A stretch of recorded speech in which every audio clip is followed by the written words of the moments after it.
Hello everyone and welcome back to TowerGate. It is TowerGate day number 1046, 1046, Monday, February 17th, 2020. Thank you so much for tuning in. Okay, let's go ahead and cover the news of the day, and then we'll get to the dumbass of the week.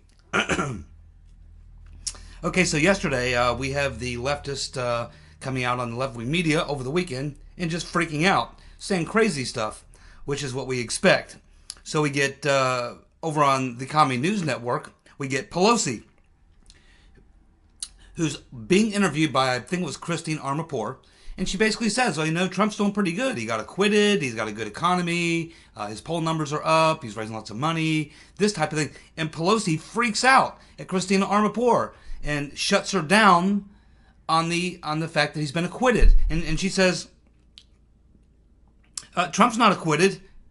Trump's not acquitted. And Armapour's kind of looking at her like, huh? And she's like, yeah, Trump's not acquitted because there was no trial. If there was a trial, we would have had witnesses and blah, blah, blah, blah, blah, and all this kind of stuff. Clearly showing that Madam Botox, Pelosi galore, is nuts. She's nuts. Even Christina Armapour, who's a far left-winger anti-Trumper, despises Trump. Even she is figuring out that Pelosi is just nuts. She's not living in reality. She's living in a fantasy world. Maybe she surrounds herself with people who say these things and believe these things, but the reality is Trump was acquitted. And as soon as the Republicans win the House, they're going to expunge the impeachment. That'll be stricken from the record as well. And as far as not having witnesses, everyone except for the ICIG, Michael Atkinson, every other witness that testified in the House hearings held by Adam the Bug-Eyed Fool, every one of those transcripts and video presentations were made available to the Senate jurors on the trial. So they did have all those witnesses. They got every one of the witnesses except for the ICIG Atkinson, because of course he would have hurt their case.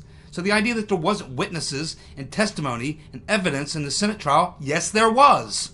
And then they had a vote to see if there would be additional witnesses following procedure. And the vote was no. The vote was no. Therefore, it was a perfectly legitimate trial in the Senate. And Trump was acquitted. And that's the bottom line. And acquitted means you're not guilty. You didn't do it. You're exonerated. Pelosi galore cannot accept the reality. And I think that this is really what we're looking at, is that the Trump reality is so unbelievably difficult for Democrats to accept. I mean, they still haven't accepted that he won the election yet. They can't believe it because they only talk to people who think like them. And so they look around the country and go, how's this possible? Who would have voted for this guy? Everybody I know hates him. The problem is everybody they know lives in the Beltway or D.C. or New York or Los Angeles. They don't know anybody that lives in Arkansas. Nobody that lives in Dakotas. Nobody that lives in Wyoming. Nobody that lives in Ohio. Nobody that lives in Tennessee. They don't know any of these people and don't care. Don't even like them. They don't understand that the real world is not the world that they live in, and they cannot go into the real world because it's not a safe space for them. It's a very uncomfortable place to be in a world where Trump is accepted as a good president and as a legitimate president. They cannot adjust their minds to that reality, and this would explain all their disastrous moves. And, you know, I mean, the last time Madam Botox was Speaker, she lost 63 seats. Now, clear, she did win in the last midterm, but prior to that, the last time she was Speaker, she lost 63 seats. And I think she'll lose probably that many this time around at the rate she's going. But it is clear that the demo commies just simply, even after 3 years, have not been able to accept the reality of the world that they now live in. So they continue to operate in a fantasy world with others who feel the same way they do to try to keep each other safe. And this is how you get psychobabble like Pelosi galore telling a very liberal reporter who's surprised at a response that, oh, he's not been acquitted. because there was no trial. Sorry, not even Christine Armapour is buying that and probably thinks this woman's nuts. And she is. Then, over on PMSNBC, you've got Andrew Wiseass. Andrew Wiseass, one of Mueller's his top pit bulls, supposedly, from the Mueller witch hunt. Now he's a paid contributor now over there at PMSNBC, and he's now spouting off this crazy conspiracy theory that that the reason that Barr appointed this attorney from Missouri to essentially take over the Flynn case is that this gives him an excuse to start another investigation into Comey, McCabe, and Strzok. And he says that this appointing of this U.S. attorney from Missouri to look into the Flynn case or take over the Flynn case is a ruse. I mean, this guy, again, we know all about Andrew Wiseass. He's got quite a history, most of it, if not all of it, bad. Horribly corrupt individual, hard lefty. And first of all, I mean, a ruse, it's not a ruse. There's nothing that's a ruse about it. We've been following this case for a long time. It's had so many crazy things happen in this case that we finally get to the point where at the sentencing part, and they can't even get the sentencing of the Michael Flynn case done because there's so many problems with the case. And then the 4 corrupt prosecutors from the Mueller team quit. They quit.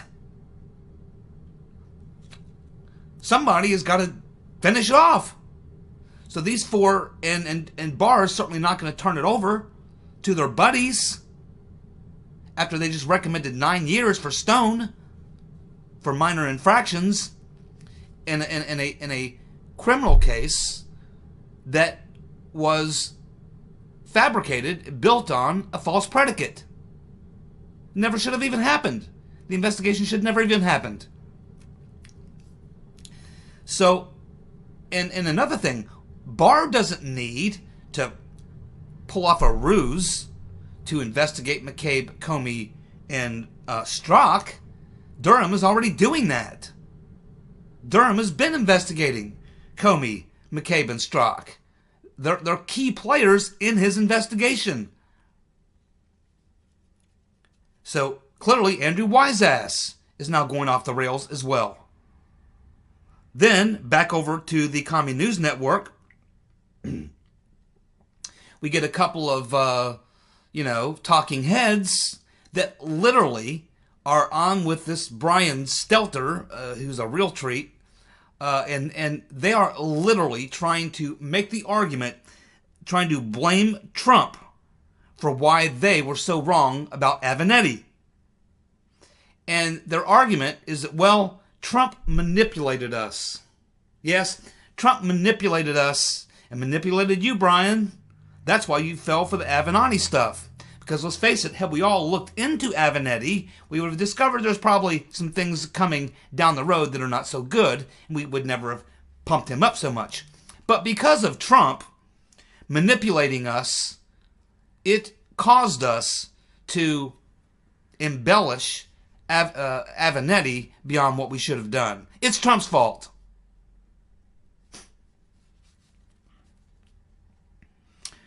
Well, the attacks are coming on AG Barr. We just had the second attack piece from the New York Times on Durham.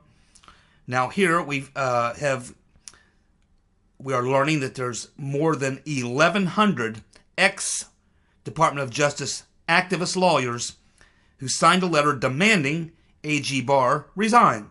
He's not going to. Also, they want current DOJ officials to rise up. That's called a mutiny. And to withdraw from cases that involve misconduct. In other words, the coup plotters. So here we have these 11 ex-DOJ activist left-wing lawyers calling for mutiny against the Attorney General by people currently working there, and telling them also that any cases that come up involving misconduct, of course, they're talking about the people Durham is going to be indicting, that they should withdraw from them cases and not prosecute them. So clearly, with what we've seen in the last 3 weeks or so, particularly since Trump was exonerated, acquitted, is that they're getting ready to indict the coup conspirators. I don't know if they get all of them, probably not, but I bet they get quite a few of them. And especially the big shots. I mean, Barr's already told us that. He already said there was a failure of leadership at the top of the FBI and the DOJ. He's already told us that in January 2017, they knew the entire thing was bunk, yet they continued on. And Durham is looking at the Mueller, Uncle Bob the Executioner, his team, the events that led up to that. He's looking into the fact that there were people making contact with people in the Trump campaign long before Operation Crossfire Hurricane. He's looking into what happened before and after. There's going to be a lot of people probably getting checked up by Barr. Indicted. They know it's coming.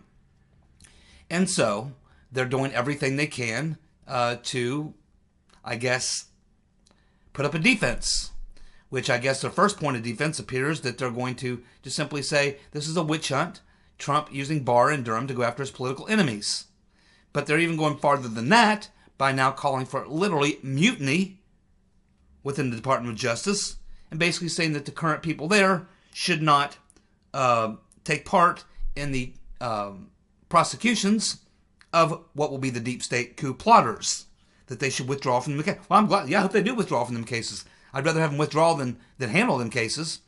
And this is going to be a challenge. I mean, for all we know, the reason that McCabe and Comey both were let off the hook, it's very likely that Durham went to the grand jury, or the DOJ, someone went to the grand jury in D.C. Got a D.C. grand jury. He said, oh, well, we're not going to prosecute anybody that went after Trump.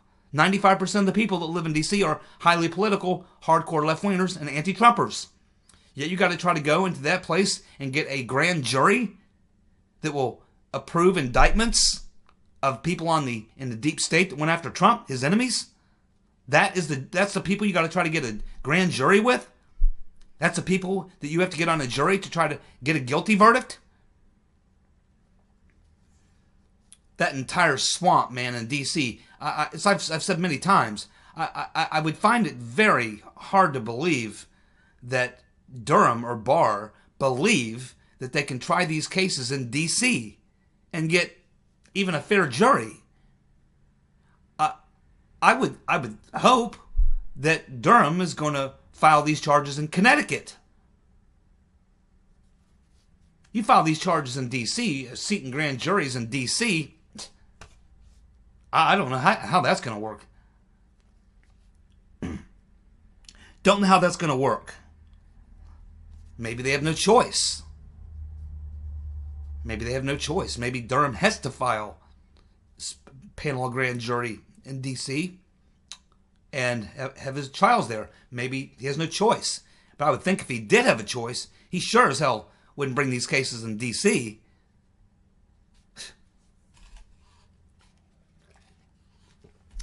So the coup plotters are getting nervous.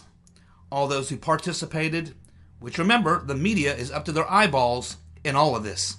They were participants, not spectators. And they're all nervous because they're hearing from people who Durham's interviewing the type of questions he's asking and where that investigation is going. And it's making it pretty clear that he's pretty well sniffed this thing out. He's pretty well sniffed it out, and you can bet he's going to drop the bomb on quite a few people. And they know it's coming, and they're doing everything they can to put up defense. And things are going to get mighty, mighty ugly. But I think Barr knows that. He's not going to resign. He's not going to be impeded at all by any of this. And you're starting to see some leftists now finally getting prosecuted. From Avenatti to Jussie Smollett and on down the line. Things are starting to catch up to them. And they're starting to realize that there might be some justice coming their way. Now, the deep state coups are not just against Trump. As we've been watching, all these populist leaders, whether it's Orban or Bolsonaro, or whether it's Salvini, or you look at all these new populist leaders who've come into power in the last 3, 4, 5 years, they're all under extreme assault from their own respective deep states. None more than Salvini. And again, now he's facing another attempted coup on him over in Italy, because he's basically refused to allow these immigrants to, come into Italy.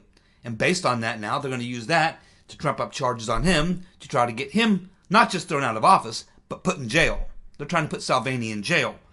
Of course, he's got a big base, an active base, and this, again, could get very ugly in Italy. So we'll continue to watch and see where this goes. But Salvini now under attack from his deep state, and they're wanting to go all the way, remove him from office, put him in jail, because he will not allow Italy to be overrun by illegal immigrants. So the deep state is active everywhere. They're under deep pressure, and they're fighting back. I mean, Bolsonaro's got, they're trying to work him over. They're trying to work over Mr. Orban. You see it everywhere, all around the globe.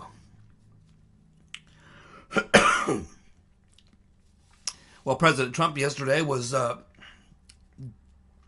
at the Daytona 500, where he was the Grand Marshal. I don't know how many of you saw the video footage of Air Force One flying over the track about 800 feet above the track. That was killer. That was a beauty right there. And the crowd went crazy, started chanting, 4 more years. So he got a very warm reception down in Daytona at the Daytona 500. We had Giuliani on Maria Bartiromo on Sunday morning, where he laid out the evidence, examples of just 2 of the many, many things he's got. He laid out one example of the money laundering on Joe Biden and Hunter Biden, and he also laid out this case he's got against Chalupa and the corrupt Ukrainian officials. He's got an official letter, and it's a letter written by Chalupa herself, describing what she was doing. Describing exactly what she was doing. That's pretty damning. I mean, it's almost like a confession. He's essentially got Chalupa in a confession of what she was doing, working with corrupt Ukrainian officials to try to take down the Trump campaign, with the target being Manafort and the weapon of choice being the fake black ledger. Giuliani's got the document. He read it to Maria Bartiromo, held it up and showed it to all of us. He's got it. Now, this attorney that's working with Giuliani to go through his information has got it. And, of course, he laid out the exact way that the money was moved on just one of those corrupt, illegal transactions that are clearly money laundering. And so he's got the goods on Biden and Chalupa. Let's check in with the candidates in the Democratic field. The latest word is that Bernie has neck and neck now with quid pro quo Joe in Nevada, and that he is catching him in South Carolina. It appears that he also has a fairly good-sized lead in 2 of the big Super Tuesday states where there's a lot of delegates at stake. Bernie is winning in California and Texas. Man, that's a lot of delegates between California and Texas. If Bernie wins in has a pretty good day on Super Tuesday, particularly if he wins pretty big in Cali and Texas, he is going to walk away on Super Tuesday with the super delegate lead. I don't think he'll have a plurality, but not the majority. So it's going to be very interesting to watch where this thing goes after Super Tuesday, because after Super Tuesday, unless you have the money to continue, you're going to drop out. And the way you look at the field right now, there's only 2 people who we know can continue beyond Super Tuesday. And that is Bloomberg, because he's self-financed and he's got all the money he needs, and Crazy Bernie, because he's got a fan base that's passionate, who will continue donating to him till the very end. So we know for a fact that Bloomberg and Commie Bernie are going to be there at the end. They're going to make it past Super Tuesday. Now, the difference between those two is that Bernie actually has a solid core of hardcore, true-believing fans. A lot of passion. They love Bernie. Bloomberg doesn't have that. All he's got's a lot of money. Interesting, they're interviewing these journalists who are going to these little Bloomberg speeches, and they're fairly small. He's not drawing any large crowds. And as they're interviewing, talking to people in the room, they find out that nearly everyone there works for Bloomberg. Now, Bloomberg can get all the people who work for him to vote for him. He can hire the most expensive advertising firms to run the best ads. He can spend as much money as he wants to spend on ads. He can hire the best consultants. He can hire and buy a lot of people, but not enough. I've been watching politics for a long time. Money is not enough. There's been plenty of rich guys try to run for president before. Plenty. And Trump didn't win because of the money. He won because he connected with voters. Bloomberg doesn't connect with voters. I mean, he doesn't. There's no love. They don't love Bloomberg. They love Bernie. Trump supporters love Trump. Bernie supporters love Bernie. But there's no love for Bloomberg. No love at all. It's just purely he's trying to buy it. And I don't think it's going to work. I think ultimately those are the two guys, though, that'll make it to the convention because they will have Bloomberg can pay his way in, and Bernie's donors will make sure he's financed well enough to do it. And he's probably going to be the leader in delegate count anyway. What's going to happen, you're going to get to the convention, likely almost certain a brokered convention, and then I think what they're going to do is realize that you can't, the superdelegates will come in and vote on the second ballot, and they'll realize that neither of those guys work. Because too many people on the center right, so-called, in the Democratic Party, the so-called moderates, I don't think there's any moderates there, and Bloomberg certainly isn't moderate, but those who are to the right of Bernie and will never support Bernie are going to need someone, but Bloomberg is not the guy. They don't like Bloomberg, and they're going to have a rough time voting for a guy who's buying the nomination. There's no love for him, no passion for him, no support for him. And then you're going to have Bernie, who has all the love, passion, support that he needs. So what they're going to have to find is a compromise candidate.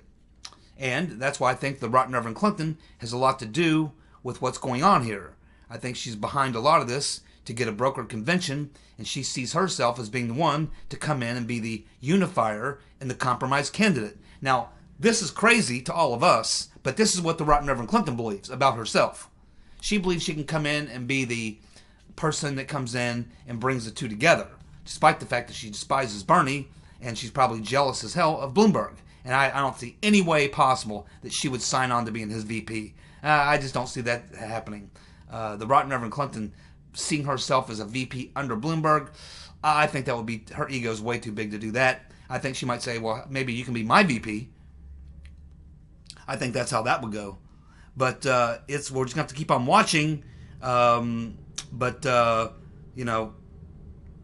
to see what happens in that debate, too. Remember, Bloomberg is going to be in the next debate. He's never been in a debate before. He's never been hit by the other people on the stage. And he's not good at debating. He's not good at explaining his positions. There's no warmth to him. He doesn't connect. And I think that he's going to come out of that debate. I think he's going to do very poorly. And I don't think he's going to come out. He might say things that maybe make sense to some Democrats. He might make some points, but his connection with people is not there. And so I don't think that he's going to have a very good night in that debate, and I think he's going to take some hits because everyone will be targeting him. I mean, forget Bernie, forget Warren, forget these guys will all be hitting Bloomberg. It'll be his first time to have to stand there and take heat, and we'll see how he does, and I don't think he's going to do very well. Something else, Trump is going to hold a rally in Nevada the day before the Nevada caucuses, just like he did. He held an event in New Hampshire the night after the New Hampshire primary. And I'm thinking that this is a strategy that Trump's going to use. Everywhere that the Democrats have a major primary, I think Trump is going to try to have a rally. Now, he can't do that on Super Tuesday or 2 weeks after that because you have like 20 some odd states voting on those two big voting days in February. So He won't be able to do rallies everywhere, but he's definitely going to be out doing rallies in places where it's key, I think in battleground states where these primaries are being held either the day before or the day after. Maybe even the day of. We had Trey Gowdy over on Maria Bartiromo telling her that he knows that Durham has got to be looking at that exculpatory evidence on Papadopoulos. Yep. You better believe it. And basically Papadopoulos said, no, I'm not involved in anything with the Russians. I would never be involved in anything like that. That's treason. And I love my country, and I would never do anything like that. None of that was given to the FISA court, and Trey Gowdy knows it because he's seen it all. He's seen the FISA application, and he's seen the statement of the recording of Papadopoulos.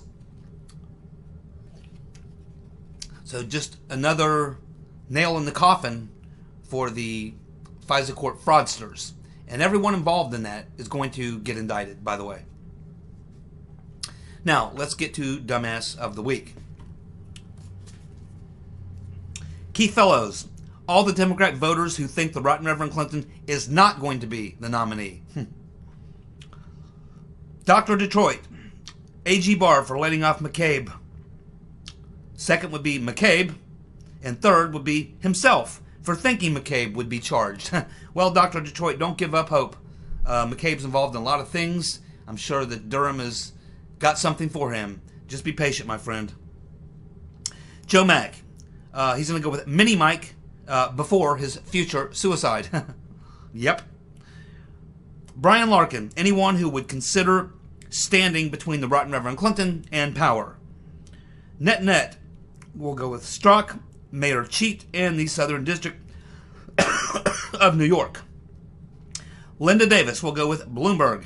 Cards is going to go with FBI guys covering up the Seth Rich investigation. AJ will go with Commie Bernie. Babs will go with Mini Mike.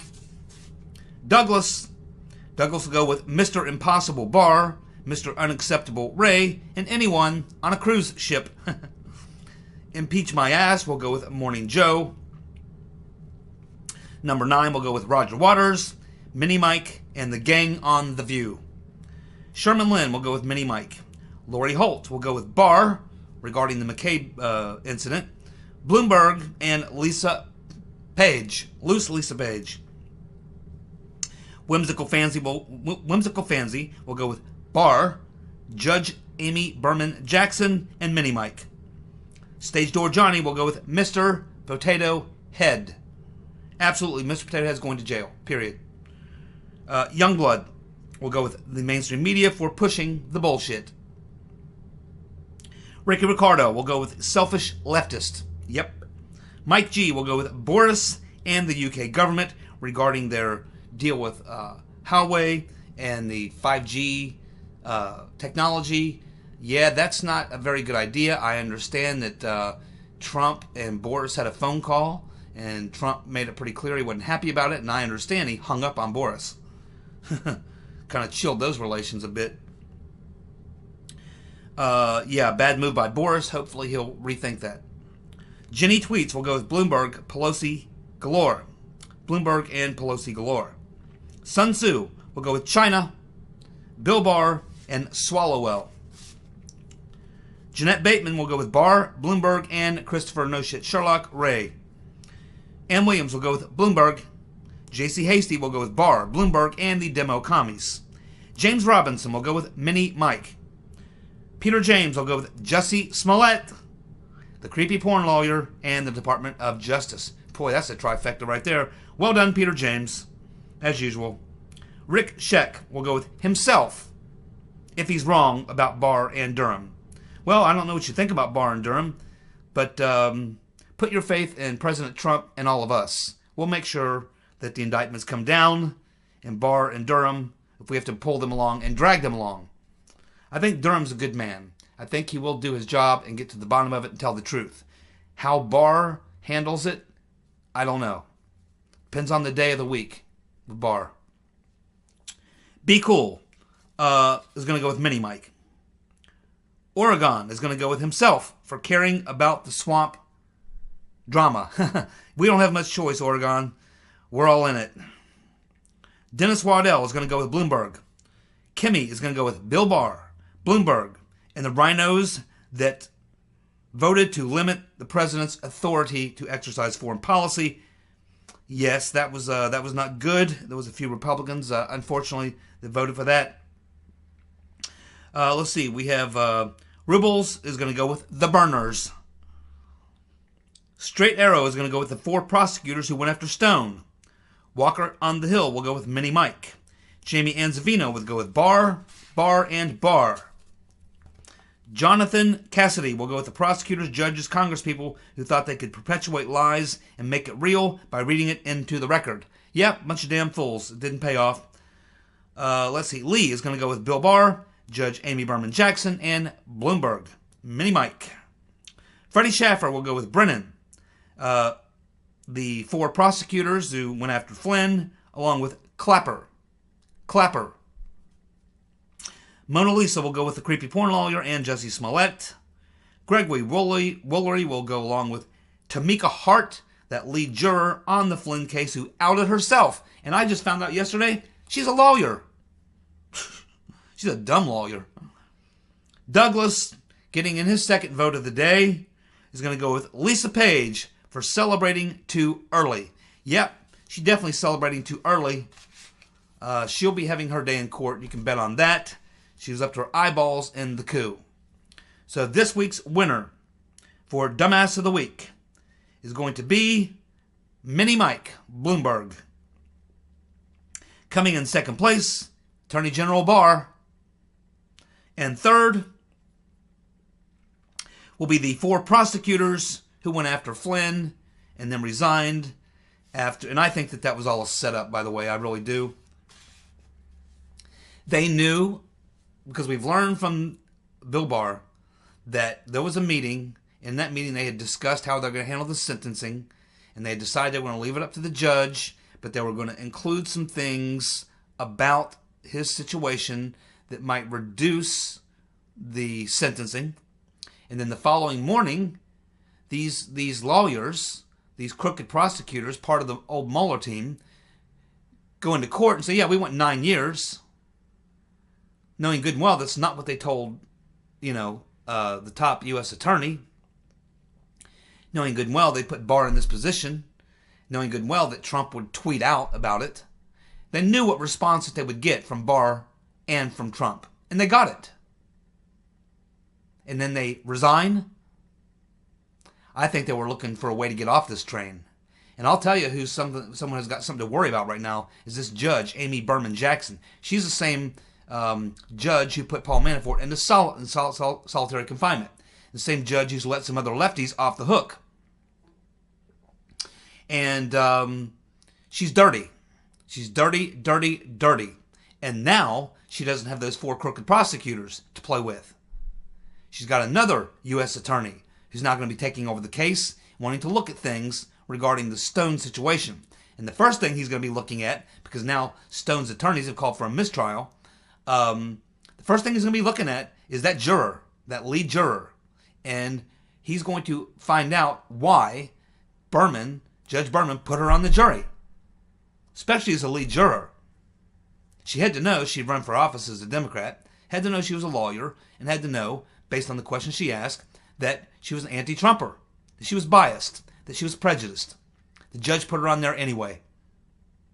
Now, someone's in trouble. Either the lead juror lied to the judge, or she didn't lie to the judge, and the judge put her on there to be an anti-Trump force to lead that jury and to going after Stone. We also hear that there's 3 or 4 other jurors in that jury pool that should never have been seated. So Berman Jackson now doesn't have these 4 prosecutors on her team. She's left swinging in the wind with this case that's gone this far and has been this corrupt. And she's right in the center of it. I would want to be Judge Amy Berman Jackson. She can be impeached by the Senate and sent to jail. Thank you so much for tuning in. Be back tomorrow with more TowerGate. See you. Bye.